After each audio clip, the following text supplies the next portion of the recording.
There is something deeply contradictory about the way we relate to one another today. We have never had so many tools for communication, and yet it has never been so difficult to feel truly met. We talk a lot, over-explain, react quickly, and still carry a persistent sense of relational emptiness, as if something essential were always slipping away. Perhaps because what is missing is not technique but awareness. We were taught how to persuade, argue, defend ideas, and protect identities, but almost no one taught us how to be. To be with another person without a hidden agenda. To be without the constant need to prove our worth. To be without fear of disappearing into silence. And this absence of presence has an invisible cost. Exhausted relationships, shallow dialogues, and a loneliness that grows even in the midst of connection.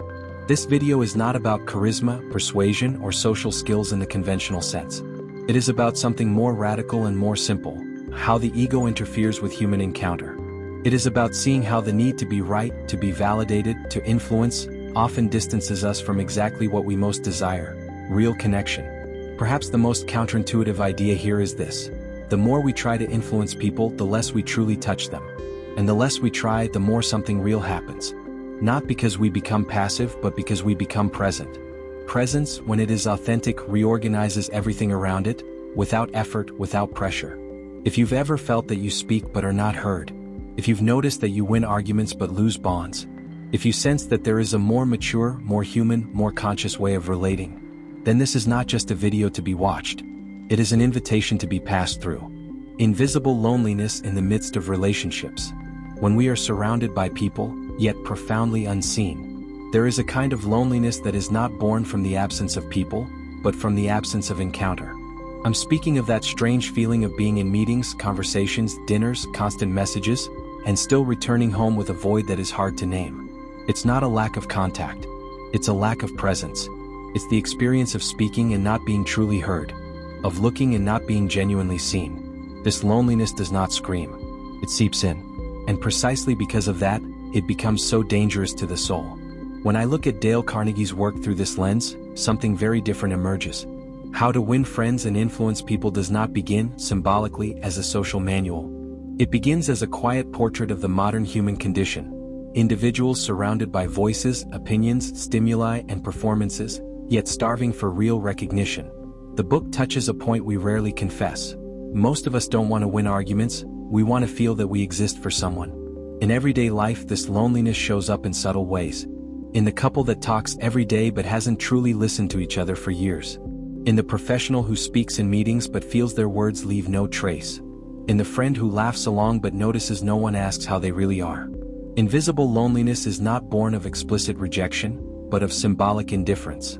And indifference is a silent form of denying existence. Psychologically, this creates a state of constant tension. The mind begins to defend itself. The ego arms up.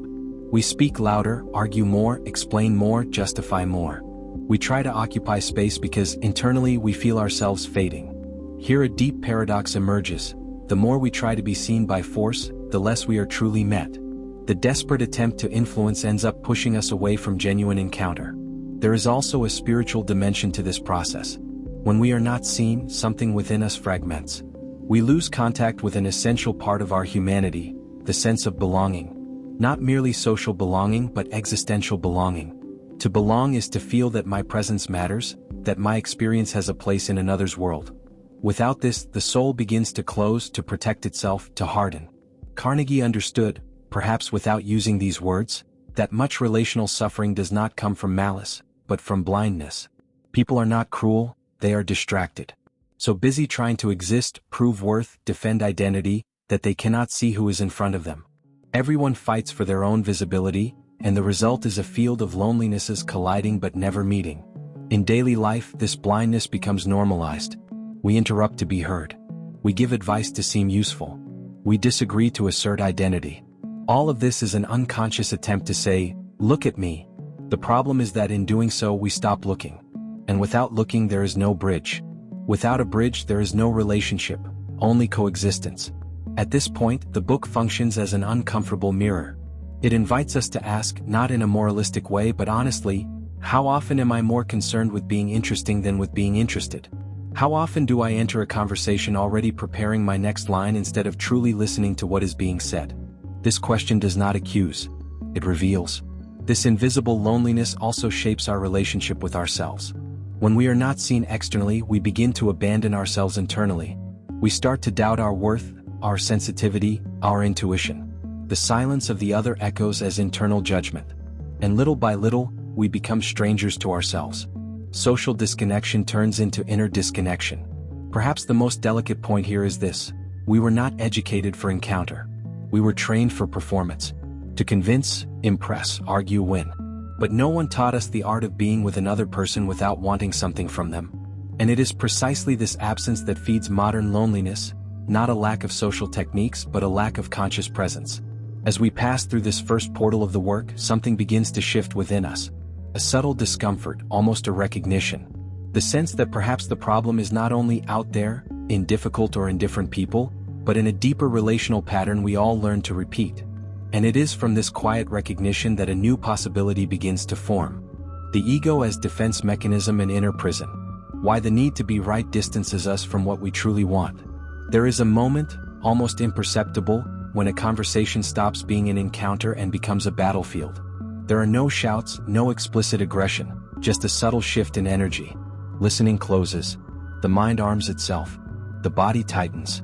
From that point on, we are no longer interested in understanding, but in protecting ourselves. This is the silent territory of the ego in action, not as a villain but as a wounded sentry. When I observe Carnegie's work through this lens, the ego appears as a central, unnamed character. Not as caricatured arrogance but as a deeply human psychological structure. The need to be right in order to feel we exist, to win in order not to disappear, to impose ideas so we are not swallowed by the world. The ego does not want power, it wants safety. In daily life, this dynamic shows up in simple, constant ways. We correct irrelevant details. We disagree automatically. We defend opinions we no longer even remember why we adopted. All of this happens because, at some level, we associate being wrong with being diminished. For the ego, error is not learning, it is threat. And so every conversation becomes an opportunity for self-affirmation disguised as dialogue. There is a deep cost to this movement. Every time we choose to be right, we give up being connected. It may sound exaggerated, but observe honestly, how many relationships cooled not because of major conflicts, but because of small, repeated insistences on proving a point? The ego wins arguments but loses bonds.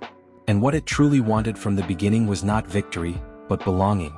Psychologically, the ego functions like armor built over a lifetime. It is born from experiences of invalidation, rejection, comparison. Each defense was necessary at some point. The problem is that armor does not distinguish real danger from genuine encounter. It blocks everything. It protects, but it isolates. And over time, what once defended us becomes our prison. Spiritually, this process has an even subtler effect. When we identify excessively with our opinions, we lose contact with something more essential within us. The observing awareness. We become the idea, the point of view, the narrative. And when someone challenges it, we feel as if our very existence is under attack. The ego confuses identity with opinion, being with thought. Carnegie touches this point almost compassionately. When he suggests that avoiding arguments is wiser than winning them, he is not advocating passivity or submission. He is pointing to inner freedom, the freedom of not having to prove who you are in every conversation. The maturity that allows the defensive impulse to relax and simply be. In practical life, this shows up concretely. Imagine a conversation in which you know you are right, technically right, but choose not to insist. Something in you relaxes. Your breathing changes. The atmosphere softens. And paradoxically, the relationship strengthens. Not because you won, but because you made space. This space is rare, and that is precisely why it transforms. There is an important paradox here.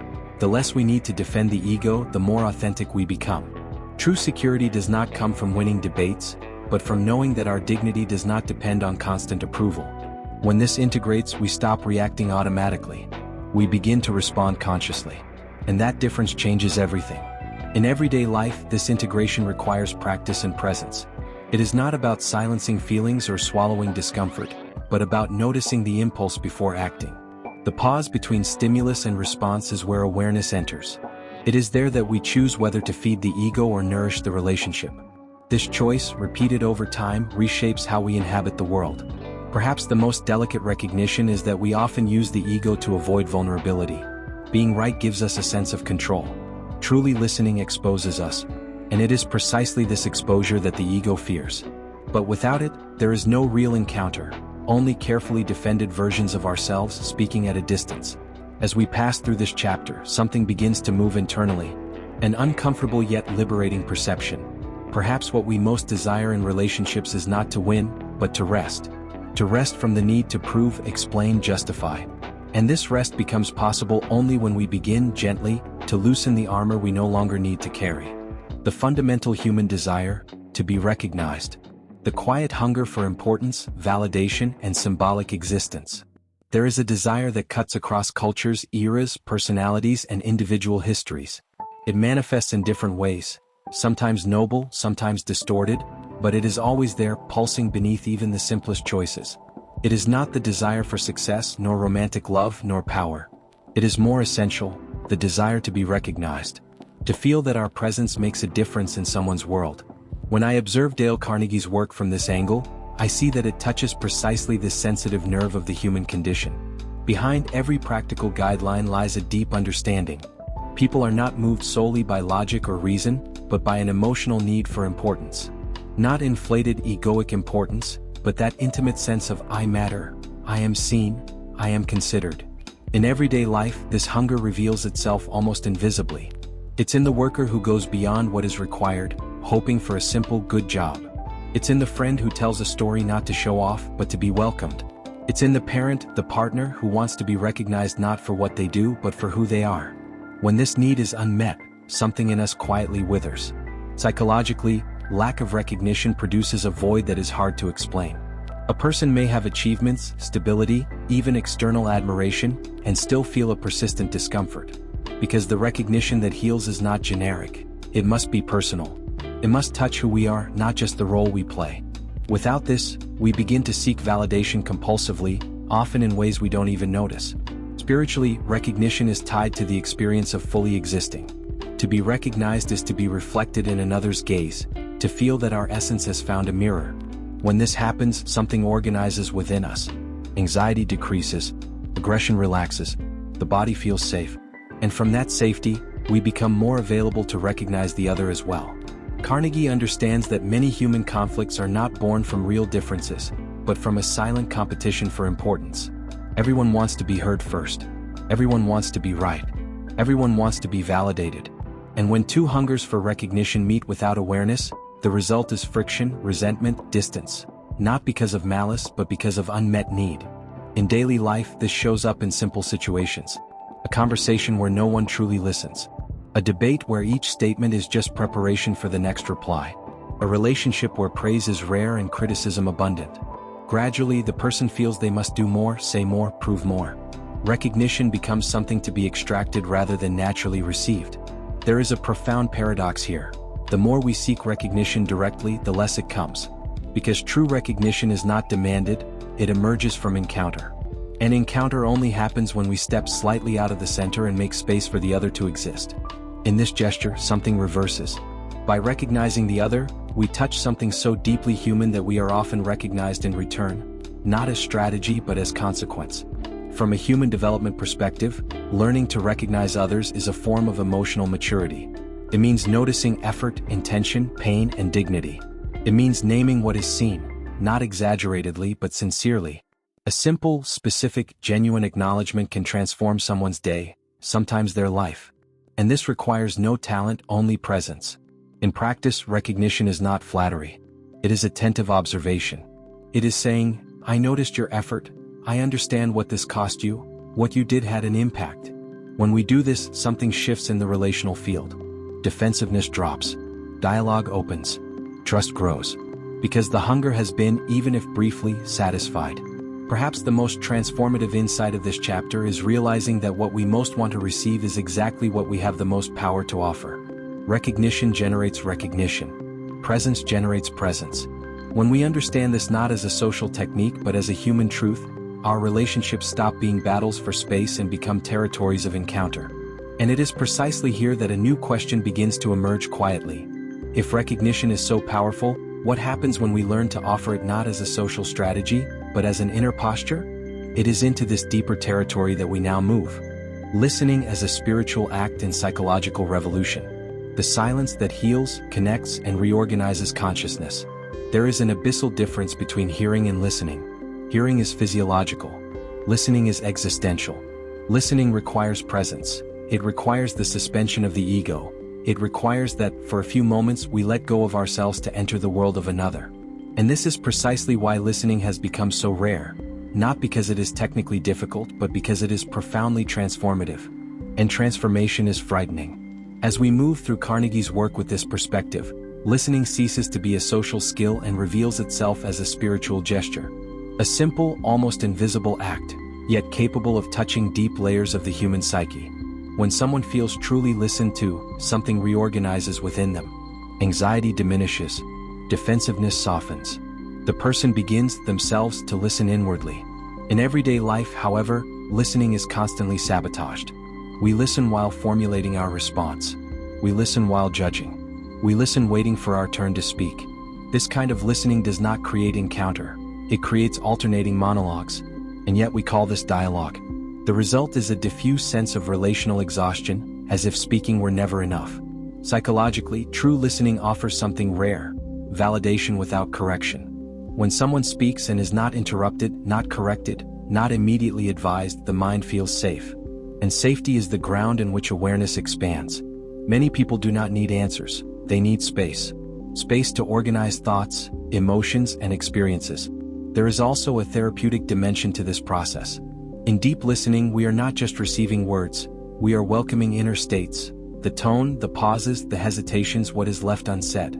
This creates a field of presence in which the other can reveal themselves without fear. And in that field, something heals, not through intervention but through permission. Spiritually, listening is an act of radical humility. It means recognizing that the other's world is as vast as our own, that their pain, their joy, their confusion carry their own dignity. In listening this way, we stop being the center. And this decentering is one of the deepest practices of inner maturation. The ego quiets. Awareness expands. Carnegie suggests, implicitly, that those who know how to listen become naturally influential. Not because they manipulate, but because they offer something almost no one offers: full presence. In a world of distraction, presence becomes a revolutionary gesture. It communicates without words, "You matter." And this message reaches layers that arguments never touch. In daily life, practicing this listening requires conscious choices. Putting the phone away. Holding silence. Resisting the impulse to advise. Asking with genuine interest. Sometimes simply saying, "Tell me more."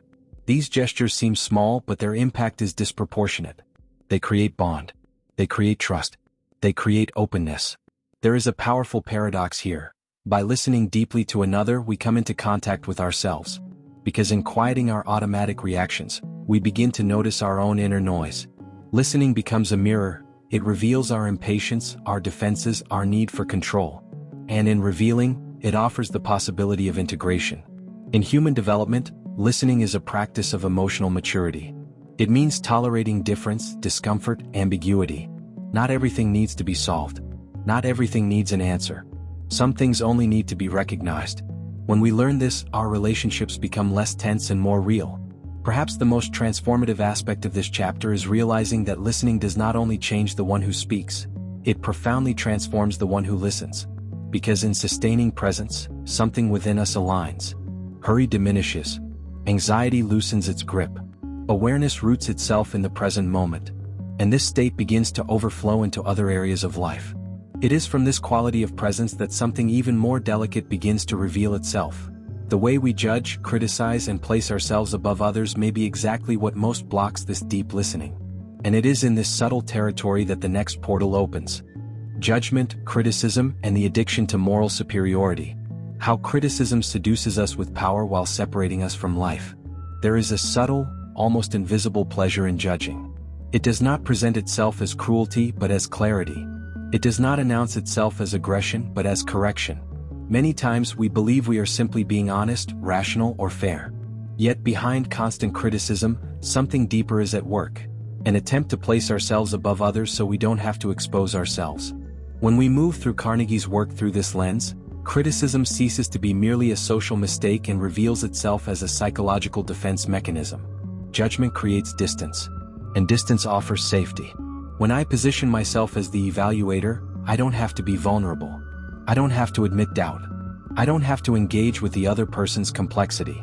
Criticism simplifies the world so the ego can feel in control. In everyday life, this pattern shows up almost automatically. Sarcastic remarks, unnecessary corrections, unsolicited opinions. Small gestures that, in isolation, seem harmless, but when combined create a cold, tense relational climate. Criticism may be factually correct, but it is rarely aligned with what the relationship actually needs in that moment. Psychologically, judgment offers a momentary sense of superiority, and that feeling is addictive. It masks deep insecurities, inner doubts, and unacknowledged fears. By pointing out the other's flaws, we divert attention from our own vulnerabilities. Criticism becomes an elegant distraction from the inner work we are avoiding. There is also a moral dimension to this process. Many criticisms dress themselves up as virtue. It's for their own good. Someone has to tell the truth. I'm just being honest. But the essential question is rarely asked. Does this truth bring closer or push away? Does it heal or wound?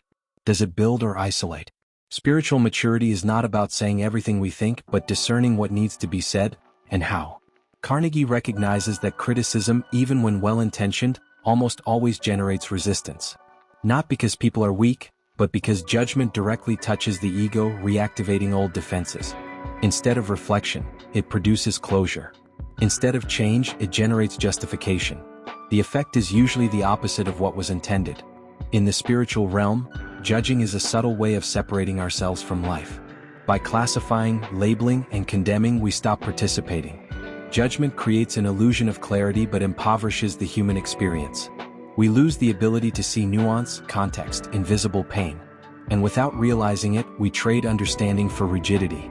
In practical life, letting go of criticism does not mean passively accepting everything or abandoning values.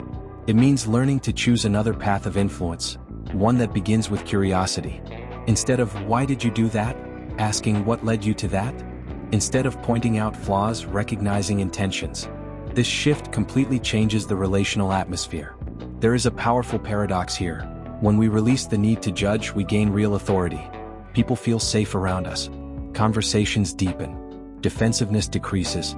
The other becomes open to reflection by their own choice, not under pressure. The absence of criticism creates a space where change can emerge from within. From a human development perspective, this requires constant awareness. The impulse to judge arises quickly and offers an immediate reward. But when we notice it and choose not to follow it, something strengthens internally, the capacity to hold complexity without reducing the other. This capacity is a sign of emotional and spiritual maturity. Perhaps the most challenging aspect of this chapter is recognizing that we often judge because we never learned how to truly enter another person's world. Judging is easier than understanding. Criticizing requires less courage than empathizing. And it is precisely this crossing, from superiority to empathy, that begins to emerge as the next natural step in this journey. The forgotten art of entering another's world. Empathy not as technique but as inner crossing. There is a profound difference between understanding someone and truly entering their world. Understanding can be intellectual, distant, almost analytical. Entering another's world requires something rarer, a willingness to suspend our certainties, our filters, and our personal narrative. It requires emotional presence. It requires courage. Because when we enter another's world, something in us is transformed as well. When we observe Dale Carnegie's work from this angle, it becomes clear that empathy is not presented as a social strategy, but as the invisible foundation of every healthy human relationship. He intuits that people resist less when they feel understood, not when they are convinced. Empathy here is not agreement, but recognition of the internal logic of another's experience. In everyday life, we often fail at this point. We listen to someone's story already searching for where they are wrong. We interpret behavior without asking about context. We respond to emotions with arguments. All of this creates a sense of not being received. The person may remain physically present, but they close off internally. And a relationship with someone who is closed inside becomes mere formality. Psychologically, entering another's world means validating subjective experience, not necessarily the facts but the meaning those facts hold for that person. When someone says, "This was hard for me," they are not asking for correction but for recognition. When we offer that recognition, something softens. Tension drops. The person feels safe enough to reflect, even on their own limits. Spiritually, empathy is a form of ego transcendence. It requires us to stop being the absolute center of experience. By entering another's world, we experience an expansion of consciousness. We realize that reality is not singular but multiple. That each human being inhabits their own symbolic universe, shaped by stories, wounds, dreams, and invisible fears.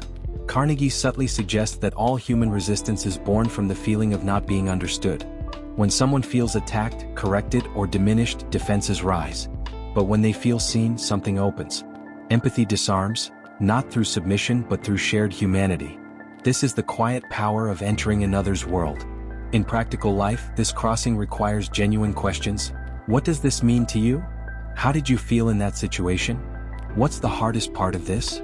These questions are not techniques, they are doorways.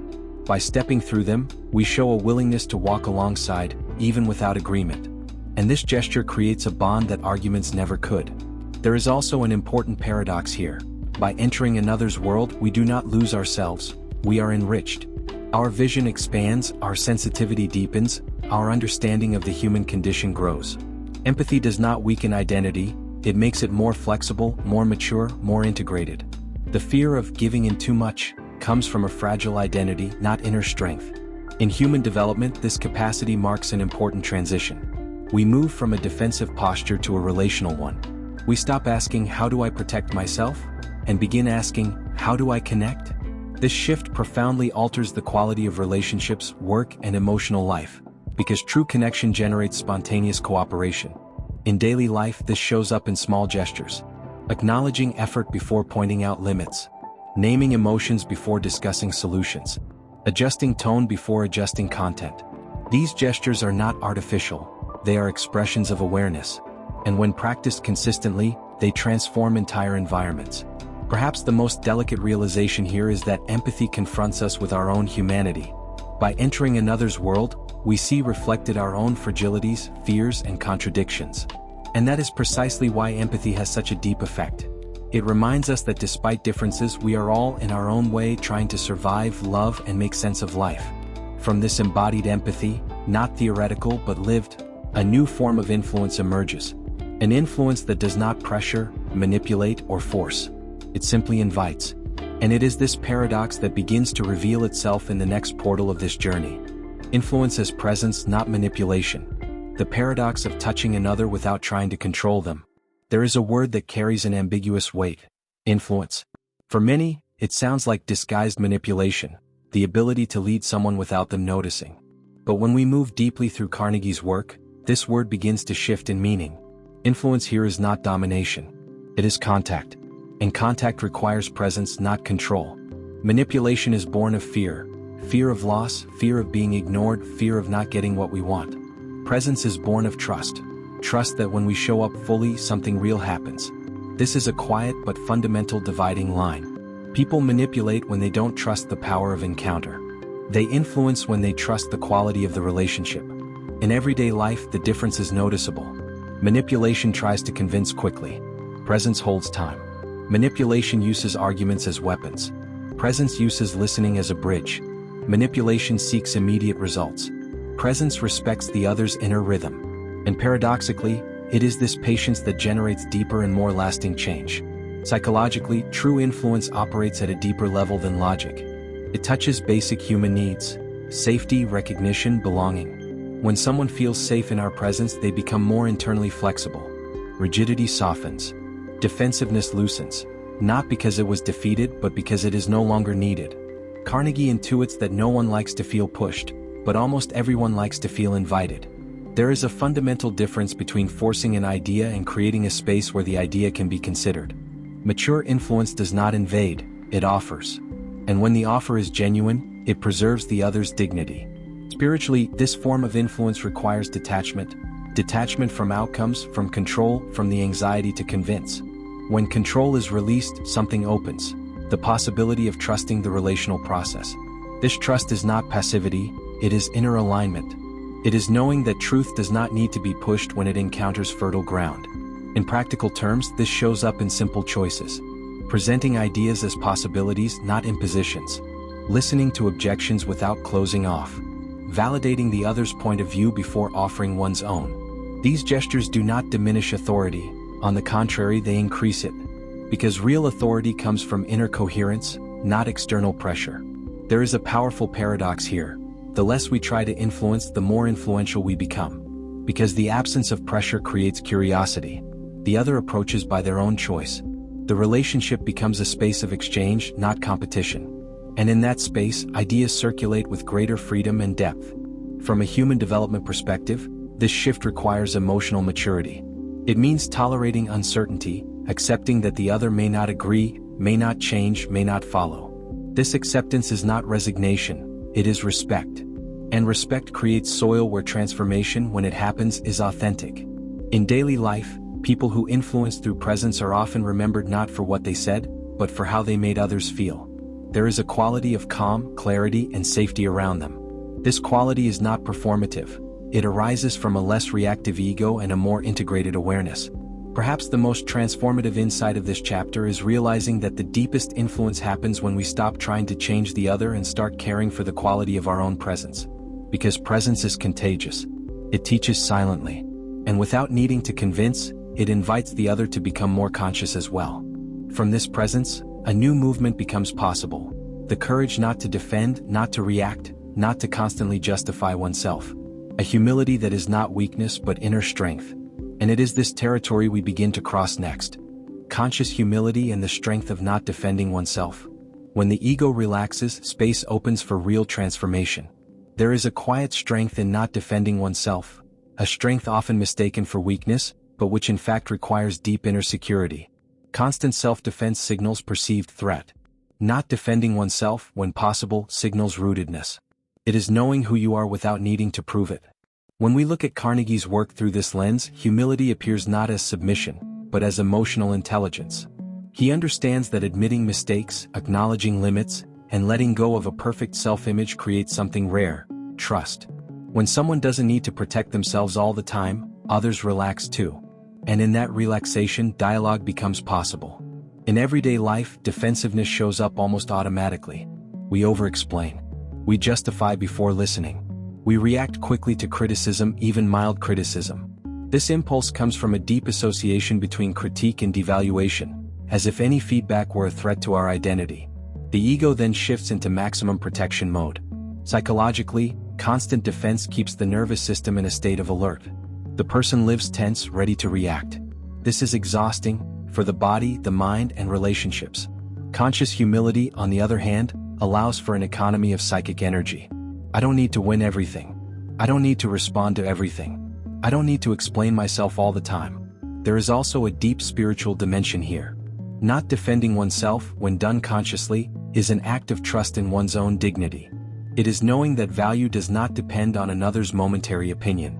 This kind of humility does not diminish the self, it expands it, because it frees awareness from the prison of self-image. Carnegie suggests that admitting mistakes disarms conflict. But on a deeper level, admitting mistakes reconnects us with our humanity. Error equalizes us. It makes us accessible. When someone acknowledges a flaw without drama or excessive justification, they create a field of honesty where others can also lower their defenses. In practical life, this shows up concretely. Someone points out something we did wrong. Instead of explaining the context, we simply say, "You're right, I was wrong there." Notice the impact. The conflict loses momentum. Tension dissolves. Because there is no longer a fight. There is encounter. There is a powerful paradox here. By not defending ourselves, we reclaim inner power. Because we stop handing over control of our emotional stability to others. Not reacting automatically is an act of inner sovereignty. It is choosing to respond from awareness, not reflex. In human development, this posture marks significant maturation. The person begins to orient themselves more by inner alignment than by external validation. This does not make them indifferent to others but less dependent. And this emotional independence creates freer relationships, less burdened by expectation and fear. In daily life, conscious humility also expresses itself in apologizing without dramatizing, in listening to criticism without shutting down, in acknowledging that we don't know everything. These gestures do not reduce authority, they increase it. Because real authority does not come from perfection, but from coherence and honesty. Perhaps the most transformative aspect of this chapter is realizing that constant defense prevents growth. It freezes identity. Humility, by contrast, keeps the self in motion. It allows learning, revision, expansion. And in doing so, it opens space for something even deeper, seeing the other not as an adversary but as a mirror. It is at this point that relationships cease to be merely functional or social and begin to reveal their highest potential, to become paths for the maturation of the soul. And it is toward this territory that we now move. Relationships as a path for the maturation of the soul. The other as mirror, challenge, and inner initiation. There comes a point in this journey when something begins to reorganize itself quietly within us. Relationships cease to be seen merely as sources of pleasure, support, or conflict, and start to be perceived as fields of revelation. Each encounter begins to show us something about who we are, about what still hurts, what still reacts, what has already matured. The other ceases to be merely other and becomes a mirror. When we move through Carnegie's work at this level of depth, it becomes clear that it speaks less about making friends, and more about learning how to live with oneself in the presence of others. Because it is within relationships that the ego reveals itself, wounds are activated and masks fall away. Relationships do not create our inner conflicts, they expose them. In everyday life, this manifests very concretely. Certain people irritate us for no apparent reason. Others intimidate us. Others awaken excessive admiration. Each of these reactions points to something internal, an unintegrated limit, an old insecurity, an unacknowledged desire. Relationships function as fine sensors of the psyche, revealing what still requires awareness. Psychologically, this process is profoundly educational. When we stop blaming the other for what we feel and begin to investigate what that reaction says about us, something shifts. The focus moves away from external correction and toward internal integration. This does not eliminate conflict, but it transforms its function. Conflict ceases to be a threat and becomes information. Spiritually, this change in perspective is initiatory. It means accepting that life educates us through people, that nothing is random, that certain encounters come to shape us, not to please us. When we understand this, relationships stop being mere spaces of satisfaction or frustration and become paths for the maturation of consciousness. Carnegie suggests, albeit indirectly, that those who understand this process suffer less. Not because they face fewer difficulties, but because they do not personalize them excessively. Instead of, the other is against me, the question becomes, what is this situation teaching me? That question completely transforms the relational experience. In practical life, this requires pause and self-reflection. After a difficult conversation, instead of ruminating on arguments, we can investigate sensations. Where did this touch me? What hurt? What was threatened? This movement is not guilt, it is conscious responsibility. It is owning one's experience without projecting it entirely onto the other. There is also a profound paradox here. The more we use relationships as a means of growth, the lighter they become. Unrealistic expectations diminish. Unconscious demands soften. The other is no longer responsible for our happiness or validation. And when freed from this weight, they can approach us more genuinely. In human development, this posture marks a leap in maturity. The person stops seeking only comfortable relationships and begins to value true ones, relationships that reveal, challenge, and expand. Not out of masochism, but out of commitment to consciousness. Growth requires mirrors, and mirrors sometimes show what we would rather not see. In everyday life, this is expressed through simple yet profound attitudes. Owning one's reactions, offering sincere apologies, recognizing projections, adjusting expectations. These gestures transform relationships into living spaces of mutual learning, not perfect but honest, not idealized but real. Perhaps the most transformative aspect of this chapter is the realization that relationships are not obstacles on the spiritual path. They are the path itself. We do not grow in isolation. We grow through friction, encounter, and the meeting of different inner worlds. And when we understand this, something settles. Life ceases to be a struggle for control and becomes a silent school of the soul. From this understanding, everything begins to integrate. Because now we are no longer speaking merely of techniques, attitudes, or behaviors, but of a way of being in the world. And it is precisely this integration that now needs to gain body, flesh, and story. That is why we move forward. The story of a man who learned to truly meet people. When presence replaces effort and life begins to respond. I want to tell you a simple story. It is not the story of a charismatic leader, nor of someone extraordinary.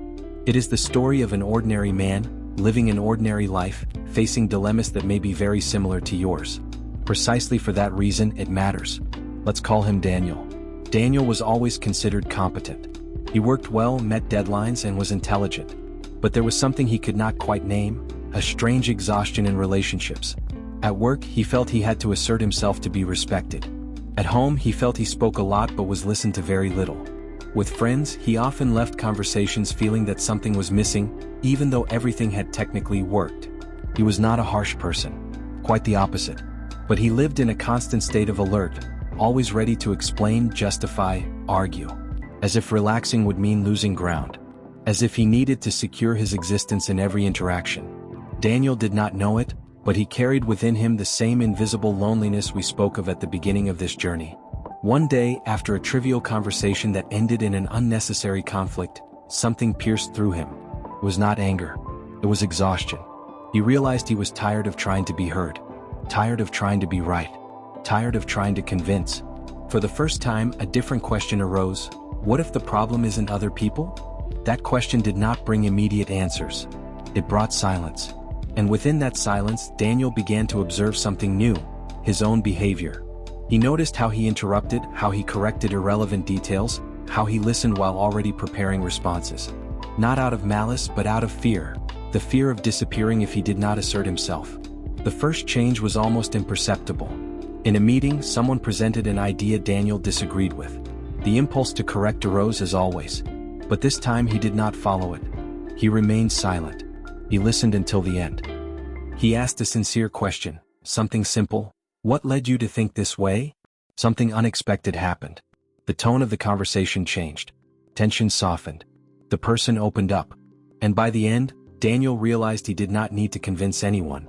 His opinion was naturally considered, without effort. Not because he was stronger but because he was more present. Gradually, Daniel began to experiment with this in other areas of life.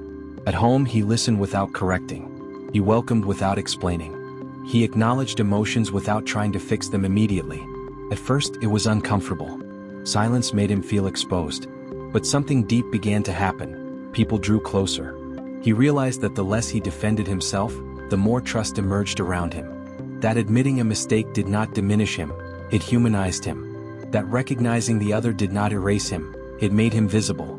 The influence he once pursued through effort began to emerge naturally as a consequence. Daniel began to understand, not intellectually but in lived experience, something essential. Relationships do not require performance, they require presence. There were difficult moments. Situations in which he was criticized unfairly. Others in which silence was mistaken for weakness. But now there was something different within him, a foundation. He no longer reacted automatically. He chose when to speak, when to remain silent, when to take a stand, and when simply to be.